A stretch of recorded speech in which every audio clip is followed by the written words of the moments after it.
crisis, but longer term with skill development, so they can transition and start a new work life, even if they're 45 or 50 or 55 years old. And a lot of these folks are in that age category. I would yield the floor. Mr. President.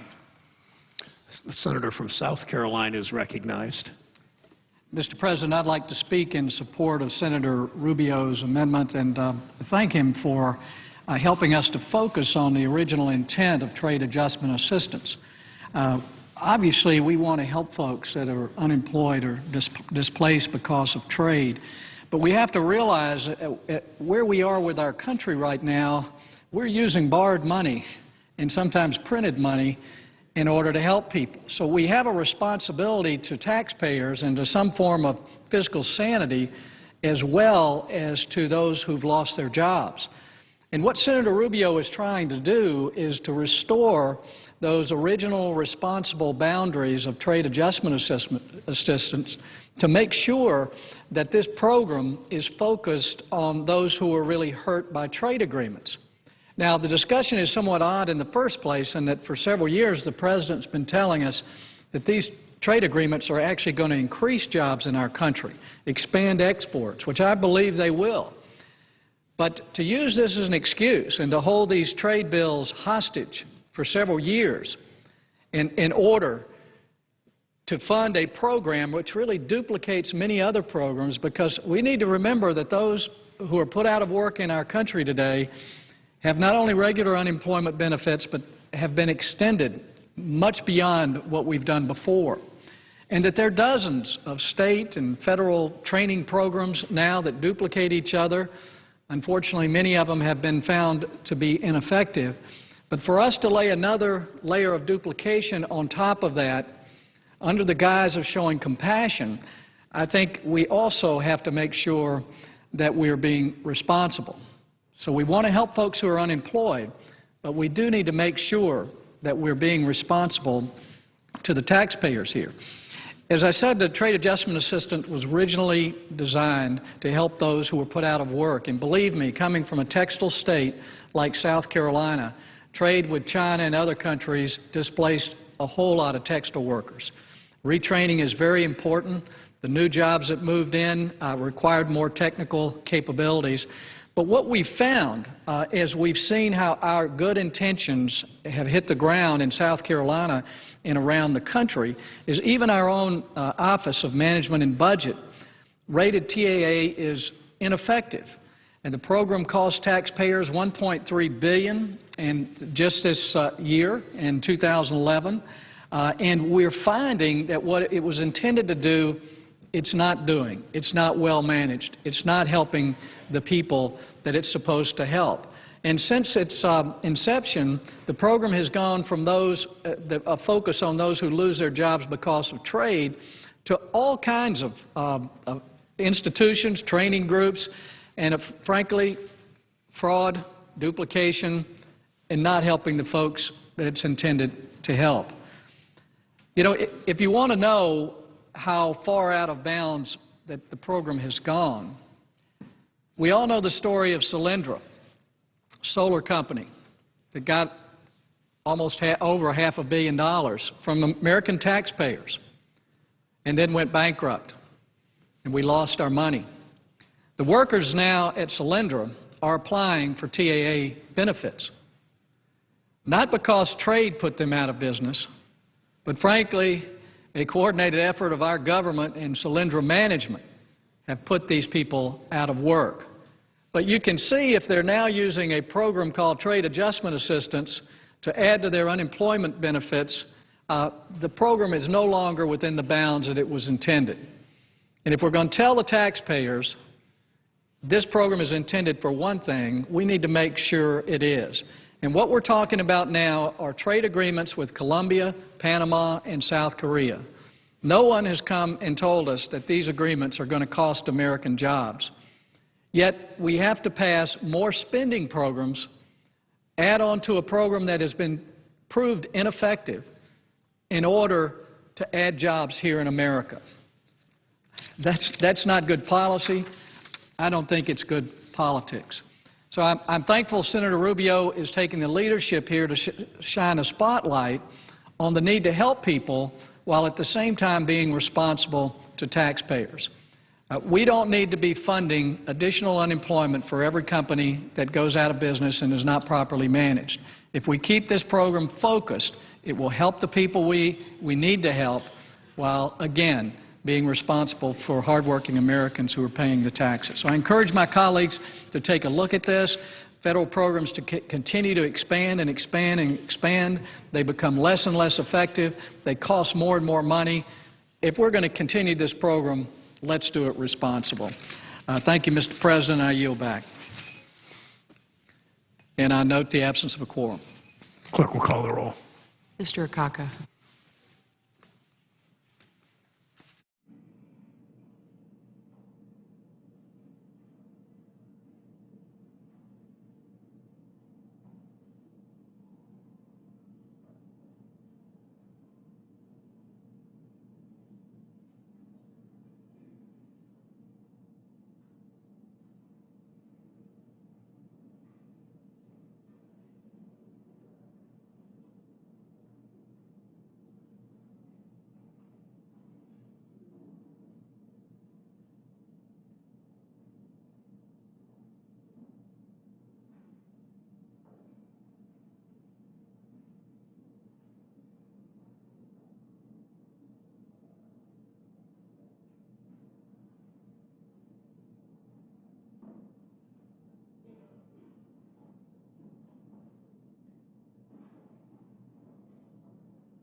Mr. President. This senator from Texas is recognized. I'd ask unanimous consent that the quorum call be rescinded. Without objection, so ordered. Mr. President, I want to speak briefly again on my amendment, the sale of F-16s to Taiwan, and respond to the distinguished chairman of the Finance Committee, Senator Baucus's comments, saying that this was not the right bill, neither the right bill nor the right time. And I think I understand that every manager of a bill wants a clean bill. In other words, they don't want amendments. They'd like to bring it here and have the Senate pass it without any changes whatsoever. But that's not the way our system works. And indeed, it's actually urgent that we get this matter settled in a positive way because, as I mentioned earlier, there are jobs in America that depend, 2,300 of them in the production line in Texas, but there are jobs all over the United States that depend on this. And I'd ask unanimous consent to make part of the record this document entitled Projected Nationwide Employment Impact of Production of 66 F-16Cs and Ds for Taiwan. Without objection, so ordered. This is really a very interesting document because what it does, it breaks down on a nationwide basis where the jobs would come from or be affected by a refusal to sell these F-16s. California, for example, 11,399 job years. And if you were wondering, like I was wondering, what a job year is, that's one person employed for 1 year. So that's pretty significant. Connecticut, 5,876 job years.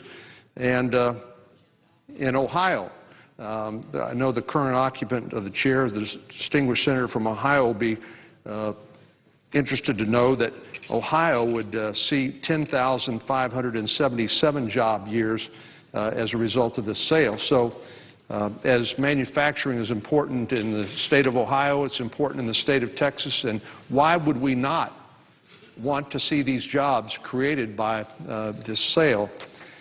I would ask, Mr. President, I have another document here, which is a letter signed by 181 members of the House of Representatives to the President of the United States endorsing this sale. I'd ask it be made part of the record. Without objection, so ordered. And I see the distinguished senator from Oklahoma here, and I will defer to him momentarily. But I want to just say that we need to understand what would happen if this production line of F-16s was shut down. The people that work on that production line would have to be let go or reassigned, actually exacerbating high unemployment that we know is intolerably high. And you can't just, once a production line of a sophisticated aircraft like the F-16 is shut down, you can't decide, well, next year or the year after, we're going to start it up again, unless you're going to add tremendously to the cost, and it just makes it far less likely that it will ever get made because of the cost and because of the sheer magnitude of the effort of trying to get this production line back together and all the people who are employed there back to work. So that's why, to respond to the distinguished chairman of the Finance Committee, the manager of the bill, why it's so important in terms of the timeliness. And I agree, there's a time for everything, but the time for this is now. And I would just say, finally, that as I indicated earlier, this is a bipartisan measure. The 47 senators who signed letters to the President urging the sale, 13 Democrats, along with the remainder are Republicans. In the House, this letter I mentioned earlier, which has made part of the record, is 181 members of the House, a bipartisan list. I actually think that if the manager of the bill, the chairman of the Finance Committee, would accept this amendment, it would enhance the votes for the very bill that he wants to see passed out of the Senate perhaps later today. In conclusion, Mr. President, I ask unanimous consent that the time allocated for Senator Thune be reserved within the time allocated to the minority, and that quorum calls be charged equally between the majority and the minority bill time first. Is there objection? So ordered. I yield the floor. Senior senator from Oklahoma is recognized. Mr. President, I ask unanimous consent that my short time that I'm asking for is at the morning business not be taken from either side in this agreement. Is there objection? So ordered. Mr. President, well, first of all, let me say, as far as the subject is concerned right now, I'm very proud to have been one of the first signatures on this effort. It's good for every reason that the senator from Texas mentioned. On top of that, you have allies that we're dealing with. You have the employment situation, and I know this is going to be successful, and I appreciate all the effort that's gone forth. But, Mr. President, today I want to recognize and pay tribute to Army Specialist Christopher David Horton of Owasso, Oklahoma. That's home of the Rams, in case people didn't know. Chris was born in Tulsa in October 1st of 1984. He was deployed to Afghanistan with over 2,000 Oklahoma National Guard soldiers from the 45th Infantry Brigade Combat Team. There are actually 3,000 initially in this deployment. Some of them actually went to Kuwait at the last minute. He was deployed to Afghanistan, and this combat team, the 45th, has had probably more deployments than anyone else, although this was Chris's first deployment. Now, his unit was attacked by enemy forces in Paktia Province on September 9th, 2011. Chris and two of his fellow soldiers, Sergeant Brett Eisenhower and Private First Class Tony Potter, died of injuries sustained from that firefight. He would have turned 27 next week on October 1st. Chris attended the Missouri Military Academy in Mexico, Missouri, and graduated in 2003. He excelled both militarily and academically during his 6 years at Missouri Military Academy. He was the second platoon leader his senior year, captain of the rifle team, and the honor roll, earning him the Academic Forzaire Award. Chris lived a remarkable life driven by service and excellence, and he often spoke of his desire for America to excel. He was a business owner and a voluntary police officer. He was extremely patriotic and very passionate in his love for America and for the freedoms and knowing that they have to be protected. Chris was an accomplished recreational shooter and a professional sponsored shooter through the United States Shooting Academy of Wausau, Oklahoma. Some of his marksman awards include the Gus Harwiger Award of 2009. He was first place novice pistol in the Oklahoma National Guard, first place novice pistol in the governor's 20 matches. I mean, this guy was really good. He excelled and was among the very best, and that was something he enjoyed. But in addition to shooting, and this is kind of interesting because things bond you together. I came so close to meeting him, but I never actually did. But one of the things we had in common is we're both avid fishermen. So he loved fishing, and that was one of the things that he enjoyed very much. Every opportunity he had, he'd fish both ocean and freshwater fishers. His younger brother, Nick, said, "He was the best big brother I could ever have asked for. He taught me how to drive a car and how to fish." Well, that pretty much tells it all. Chris's mother, Cherie Horton, said, "My son's passion his whole life was to a part of the military. He wanted to be a part of the military. He loved his country, and he really wanted to serve his country. He was absolutely made to be a soldier." This is a mother speaking. Chris enlisted in the Oklahoma National Guard in 2008 and was assigned to the 1st Battalion of the 279th Infantry Regiment of the 45th Brigade of the Army National Guard. He attended basic training at Fort Benning, Georgia, became a sniper qualified infantryman, and to no one's surprise, graduated at the top of his class. Chris leaves behind his parents, Cherie and David Horton, his brother Nicholas, his sister Tenley, and his wife Jane Horton. Chris met Jane while attending the King's College in New York City. Jane said it was Chris's fiery passion and their mutual love for politics that brought them together. He was the most honorable man I've ever met in my life, and that's why I snagged him, and we were engaged within 2 months.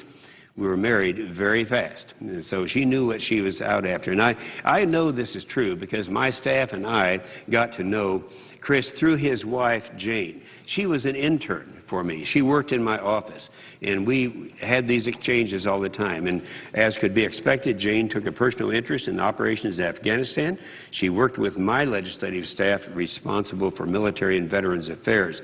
During her time in Washington, she coordinated a campaign that resulted in over 20 care packages being sent to the Oklahoma National Guard Infantry Combat Brigade. And I can tell you this, having been over there at a time when a lot of these care packages come in, we know as we go across this country in helicopters that a lot of these packages, even though the people at home don't know it, they're dropped to kids on the ground who love what we're doing there.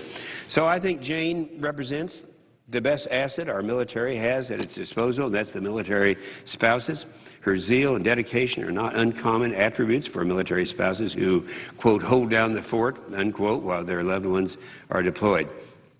I had looked forward to meeting Chris during my upcoming trip another week from now to Afghanistan. I had a meeting during the break, the recess, in Collinsville, Oklahoma, and Jane was there. And we talked about how we're going to meet up with Chris in my upcoming trip to Afghanistan. And I look forward to meeting him during that trip. And while this personal conversation won't happen, I'm committed to making Chris's desire that our nation be led down the right path a reality. Chris lived a life of love for his family, friends, and country. He'll be remembered for his commitment to and belief in the greatness of our nation. Here are some of the comments posted online in honor of his life. I think it's kind of neat to read a lot of these. They come from assorted of different people. Some are members of the family, some are not. Here's one of them. God's got a good warrior up there with him now. Another one. I want to thank the families of this wonderful young man who was willing to give his life and for our freedom. May no one in America take this act lightly. Love and prayers to all of the families and friends. Christopher, here's another one. Christopher David Horton was the kind of young man who would do anything for anybody. Another one, he was a hero. Each and every serviceman and woman are heroes. They protect our freedoms, and without them, we cannot. They went on to say, thank you, Specialist Christopher Horton. May you rest in peace. Prayers being said for your family. But here's the one that is my favorite one. It's actually by his brother Nick. He said, You will be missed more than anything, brother, especially on the range. You always gave me a run for my money till we meet again in heaven. That's kind of great, you know. This tough fight took place took the life of Chris, but make no mistake, Chris's sacrifice made a difference and will continue to make a difference, not just in Afghanistan, but here in the United States. We're safe and our country is secure because of Chris and all of his servicemen and the women. We've got to continue to, in our unwavering support for them. And although each service member we lose hurts, because it's our connection to Jane and that my staff and I are particularly affected by the loss of Specialist Chris Horton. So, you know, I extend the deepest gratitude and condolences to Chris's family. And I'll say something I'll be criticized for. I always am. I've always been a Jesus guy, and I find out, of course, so is Chris. And so when something like this happens, even though we didn't personally meet, we were brothers. And so you don't, in a case like this, you don't say goodbye, Chris. You say, we'll see you later. I'll yield the floor.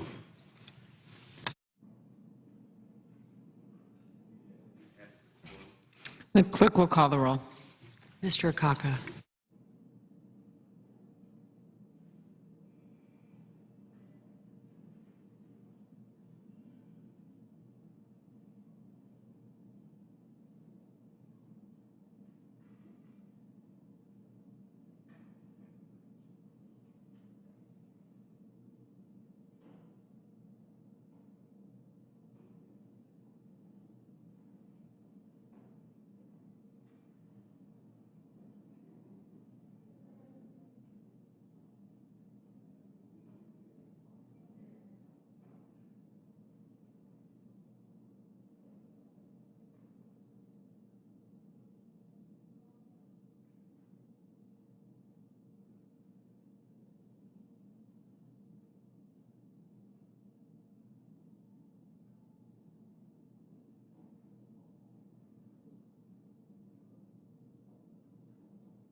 Recognized. Madam President, I ask unanimous consent that the quorum call be lifted. Without objection, so ordered. Thank you. Madam President, are we in a time limit to discuss the Cornyn amendment? Senator Cornyn has 33 minutes remaining. Thank you. Madam President, I want to speak on the Cornyn amendment, and I ask unanimous consent that I be listed as a co-sponsor. Without objection, so ordered. Madam President, the Cornyn amendment is important because the President of the United States has refused to allow the sale of 66 F-16CD model aircraft to Taiwan. Taiwan is trying to modernize its Air Force, and it's not an issue of our not selling to Taiwan. We have sold the AB models. So they have 145 F-16s in the earlier models, the AB, but they are now, of course, trying to get the next generation of F-16. This is a foreign policy issue. It's also a domestic issue because these are very important sales, the 66, for the line to be continued, the F-16 line that is hoping that this sale will go through, is very important so that we can continue to make them for ourselves, but also to sell them to our allies. And most certainly Taiwan is an ally and has used and liked the F-16. Now, Taiwan has also used the French Mirage, but the French Mirage, it has a shortage of parts for Taiwan, and they are trying to consolidate with F-16s, American jobs and American fighters, and now they're running into the roadblock of the administration. Within the next decade, Taiwan will retire 70% of its fighter force structure. Its F-5s have reached the end of their utility. The Mirage fighters lack parts and life cycle support, and its indigenous defense fighters are being converted to trainers. Taiwan's existing 145 F-16AB fighters all require a midlife upgrade. With the F-16s already in the inventory, they're seeking to combine their whole fighter fleet with the single airframe with the cost and operational benefits and the efficiencies that one fighter frame would give them. We are concerned that further delay of the decision to sell the F-16s to Taiwan could, in fact, close the production line. That's why 45 members of the United States Senate have signed a letter to President Barack Obama asking him to go forward with this sale of 66 F-16 CDs to Taiwan. The Taiwan Relations Act of 1979 directs Congress and the President to make decisions on arms sales to Taiwan based solely on the judgment of the needs of Taiwan. We believe that the Taiwanese pilots flying Taiwanese fighter aircraft manufactured in the United States represents the best first line of defense for our democratic ally and do not pose any threat to China. There is no offense here. The Taiwan Air Force just patrols the Taiwan Straits to assure its safety and security. So I rise in support of the amendment that has been offered. It is very important, the bipartisan support in Congress for working with our ally Taiwan without any offense to China is an important one that we need to assure remains solid and firm.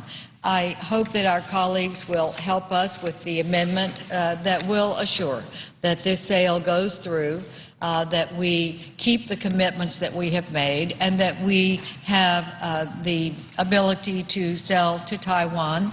Otherwise, they will surely look for other countries to buy from, and that's not in our interest. Here we are trying to create jobs in America. It is certainly in our strategic interest to have our ally buy our products so that we can do the training and work with them and have a strengthening of not only our trade but our defense alliance. And it just makes sense to go forward. It's not as if we don't sell to Taiwan. They've already bought 145 F-16s.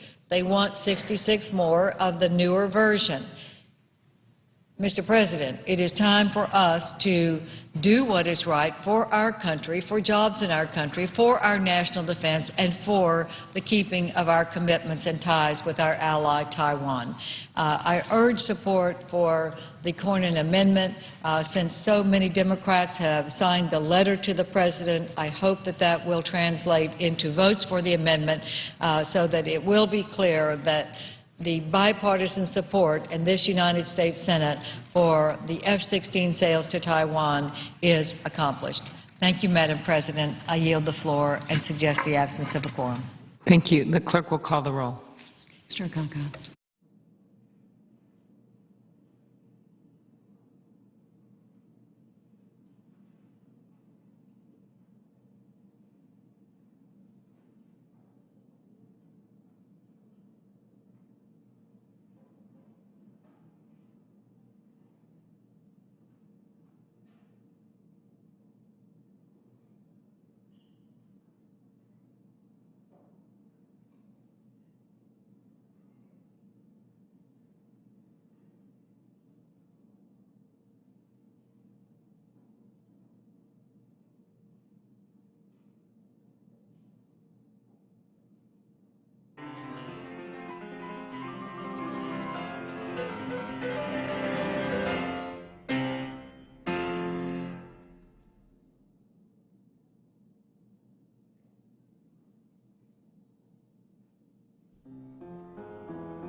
Madam President?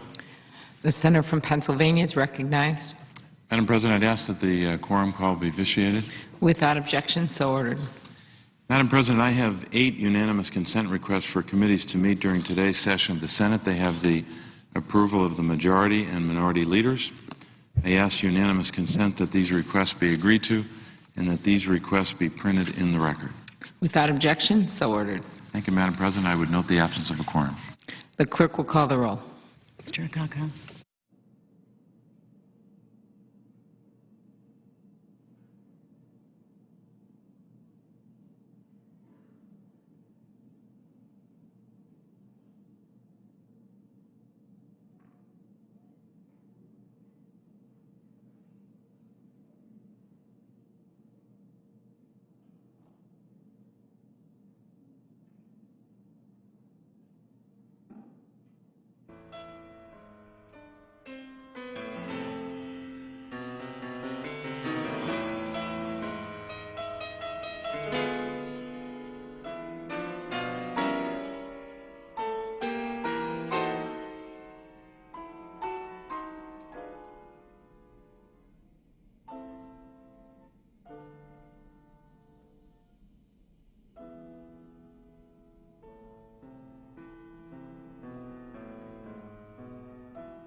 you.